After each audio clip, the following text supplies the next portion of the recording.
Alright, and welcome. Let's talk about Open Noteblock Studio. This program is essential when you're making bigger noteblock songs because you need some way to keep track of all your noteblocks, and if you're just going to freehand build it in Minecraft, it's just too much to handle. So I use this program you see here, and I'll show you everything about this program you need to know. Well, everything about this program I use. So let's load up a song and listen to it for a little.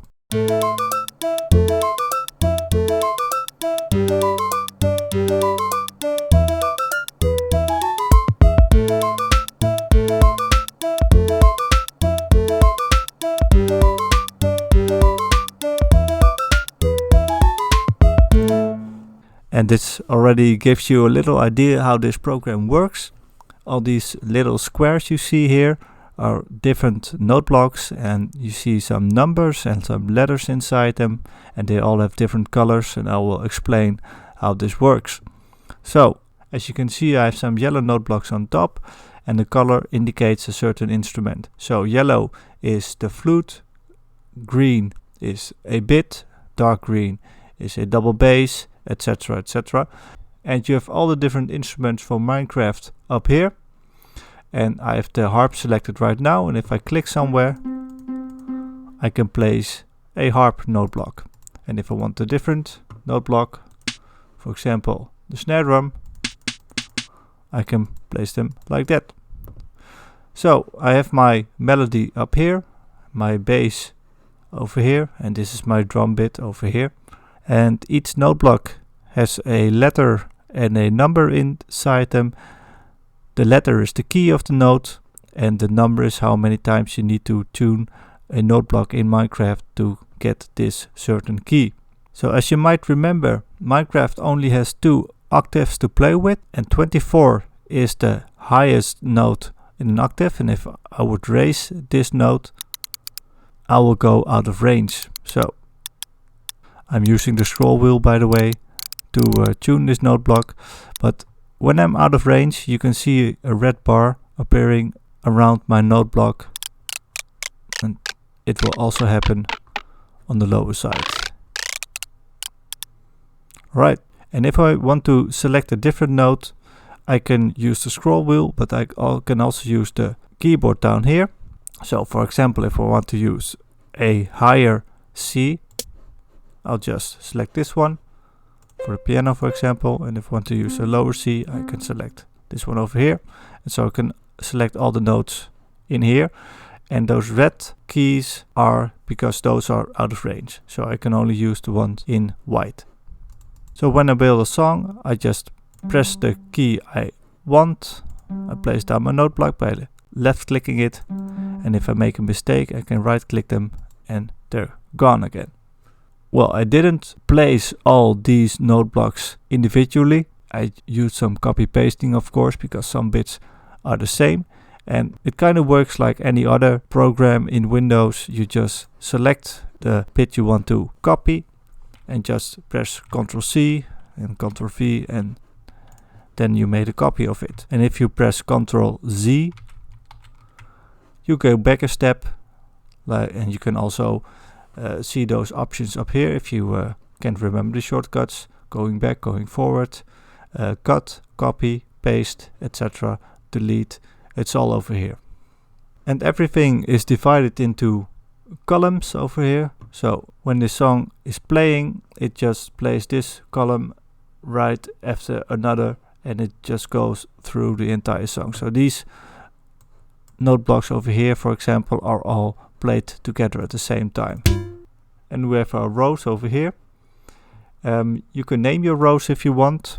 I use the top row for the bits and the second row for the flute, and I mix it with some harp over here because the flute can only go so low and I need it to go a bit lower, so I used the harp instead. And I kinda gave all the different parts of the song a different row. I always do that so you can kinda keep track of what's going on. It's easier for the overview, and there are some options associated with the rows. For example, if I want to edit the top row only, I can press this, solo this layer, and for example, when I play the song, I only hear the layer I have soloed. And if I want to add another layer to it, so I only hear the layers I have selected over here, and if I don't select anything, I can hear the entire song. And there are also some other options over here. For example, if I want to edit the top layer, I can select the entire top layer and change the instrument or change the key or do some stuff with it. So this is selecting the entire top layer. I can delete an entire layer. I can also mute one layer, or just lower the volume a bit. For example, if I want to listen to everything except for the melody, I'll just set the volume to 0. Well, almost. So I've told you about editing the keys of the note blocks, but you can also edit the velocity of the note block, and the velocity means the volume, so how loud the note block is getting played. When you want to edit the key, you have to have this button selected, and then when you want to edit the velocity, you just select this. But in this song, everything is set to 100% because I didn't want to mess with the velocity in my build. But one of my more recent songs, I did change the velocity up a bit. So, for example, over here, as you can see, there's a number in here when I select the velocity button, and the number is at what percent the volume of the note block is getting played.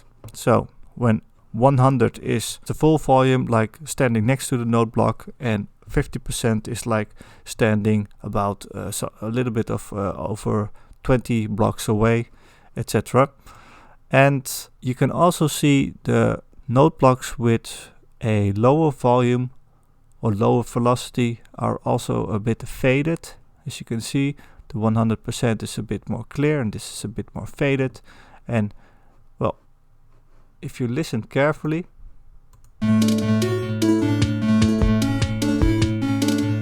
I use the softer notes to extend the note a bit, and that way you can make some longer notes without making it sound really bad. Because if you keep everything at 100%, it just doesn't sound right. But if you make it like this, so it fades away a bit, it sounds pretty good. Well, the next option over here is panning, and panning is if you want to hear the note block more in the right ear or more in the left ear, and you can just, for example, like this, it will be played 100% in the right speaker, and like this it will be played for 100% in the left speaker. You can't hear this at home right now because my recording application records everything in mono, so the same sound in both speakers. And that's something I do because when I move around in Minecraft, I don't want to have the song move around from the left to the right speaker all the time, so I record everything in mono. But yeah, if you want to mess around with this, you can.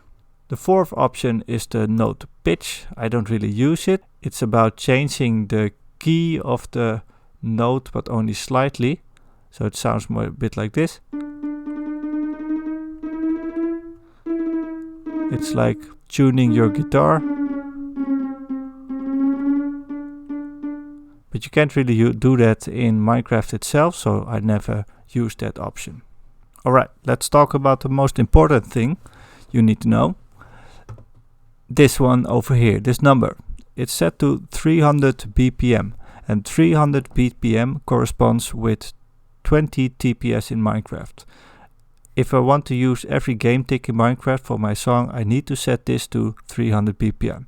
But you can also set your preferences to ticks per second. I don't know why I have it at BPM, it's just a standard option, but you can also put it on ticks per second, and well, you see it like this. Well, it's not a standard, I think, but I like it better at BPM. So 300 is 20 ticks per second and 150 is 10 ticks per second. So when you set it to 150, you just use the redstone ticks. And if you want to properly make a song, you should always set it to either 300 or 150. So what does this actually mean? When it's set to 300, it means that this column over here gets played first, and this column over here gets played 1 game tick after the first one, 2 game ticks after, 3 game ticks, etc. So each column is only 1 game tick forward. And when I set this to 150, then each column is 2 game ticks forward, or 1 redstone tick. For example, sometimes I make songs with only redstone ticks, like this one. This song is actually the first song I ever tried to make, but I gave up. This was years ago, and I eventually made it, like, I think almost a year ago in Noteblock Studio, but I never built it. I will probably build it somewhere in the near future. I'll just show you how this looks when with 150 BPM.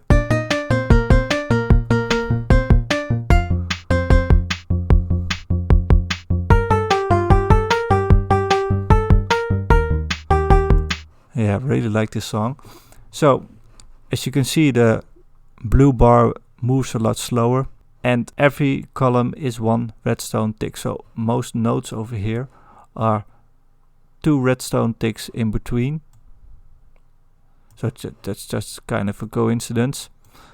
And well, I don't have it over here, but yeah, that's just how this song is built. And it wasn't necessary for me to use more space, so I set it to 150, so it's easier for me to see the entire song. And as you can see, I use these markers sometimes when I'm building it, but you cannot hear them when the song is playing, and that's because I put the velocity, well, I thought I put the velocity to 0.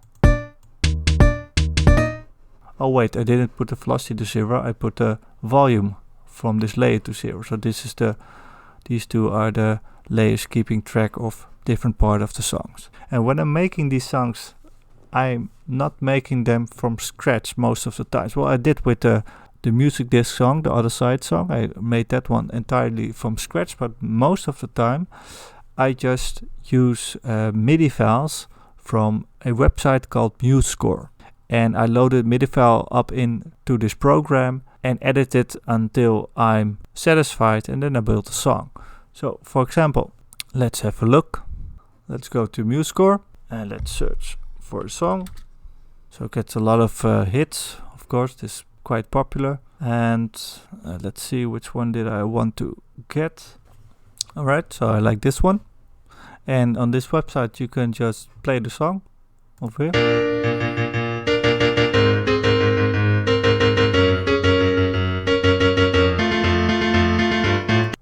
So you can play the entire song, and if you like it, you can download it. And you can download the MIDI.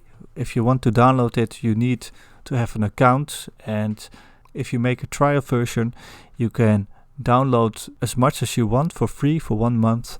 And until after that, you have to pay for it.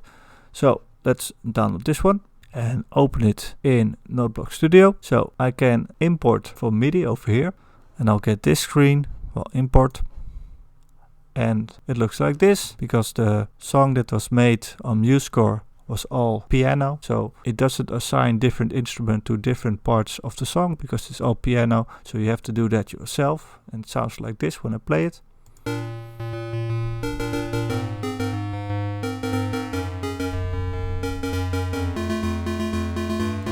So that's pretty cool, but you obviously have to edit it a lot. And as you can see, the beats per minute isn't right. I cannot build with 240 beats per minute. I need to use 300. But if I play it right now, it's pretty fast. So you can say, okay, that's fine. I don't mind that it's a bit fast, but maybe you have to edit the song a bit. Also, you have to edit the bass, of course, because the bass line is out of range. So you can, for example, change this into a double bass and just change the key so that it becomes in range. So this song is set to 300 BPM, but if I look at the original song, it's made at 120 BPM. So how does that work? Well, I made a cheat sheet for myself, as you can see over here. The song is supposed to be 120 BPM, and you can see over here 120. If that's the case, my eighth notes need to be 5 columns wide. So what does that mean?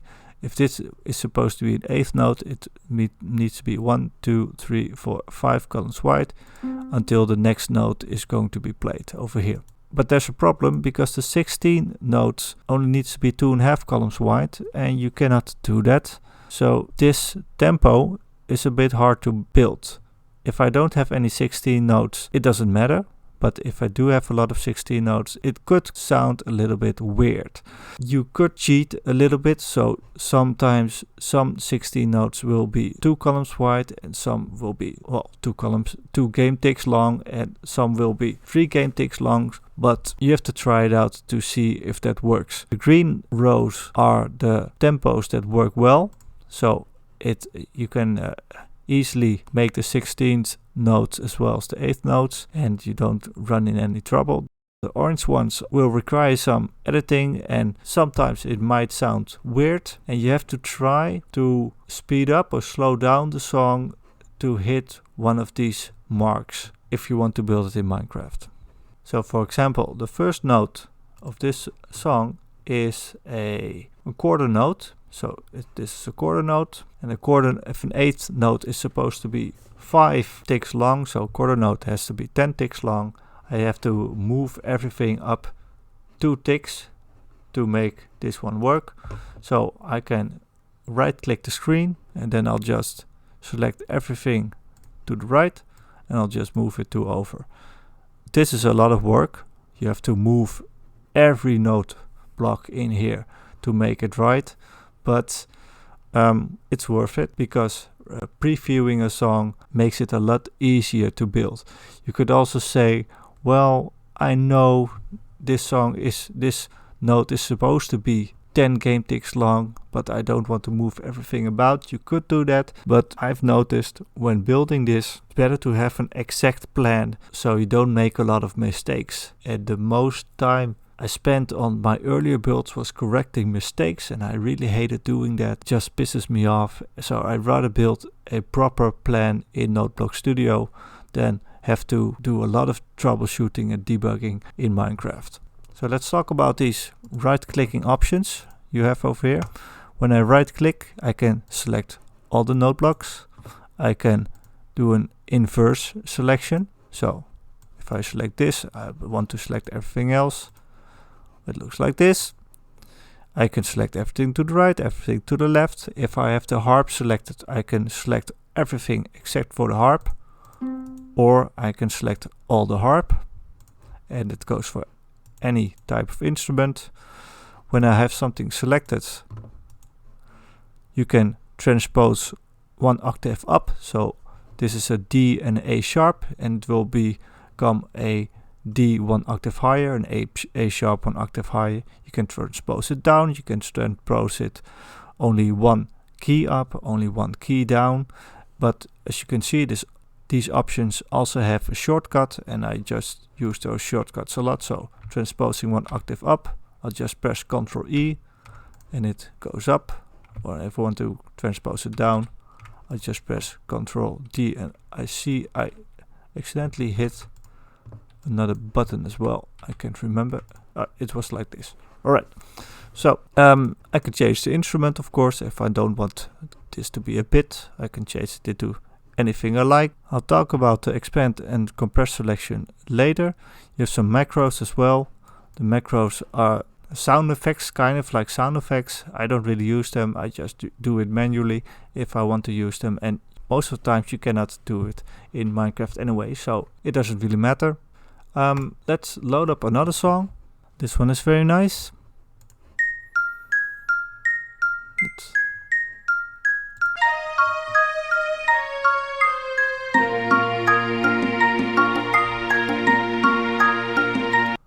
As you can see from my channel, I really like Chrono Trigger and Zelda music. So let's load it up in Noteblock Studio. And because this song was made with different instruments in Musescore, it already assigns different instruments to different note blocks, like this. So it helps a little bit, but if you play it, well, that sounds a little bit ridiculous. So let's change the instrument. Let's select these two layers.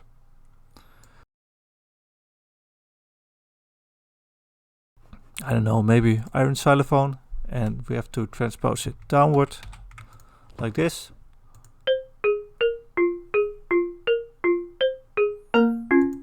Alright, and after a while the rhythm will start, the drums,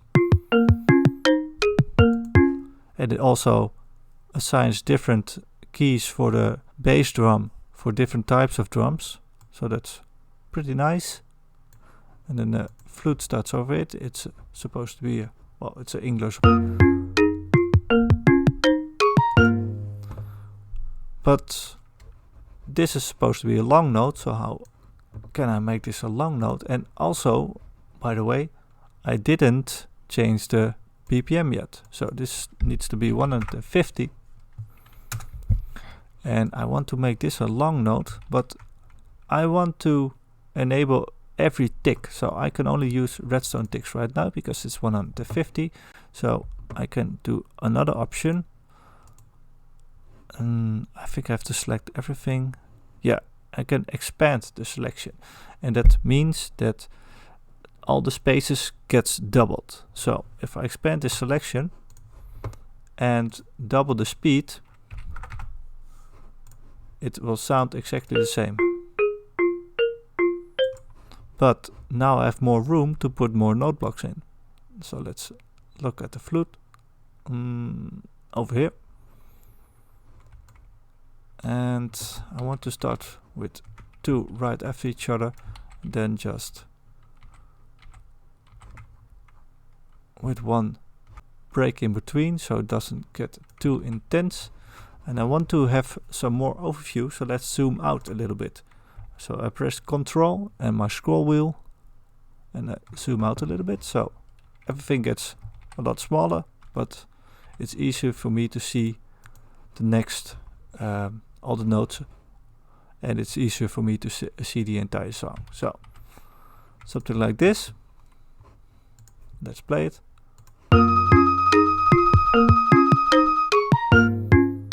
And this is supposed to be a long one as well. So, and this is what I do all day long. Oh my god.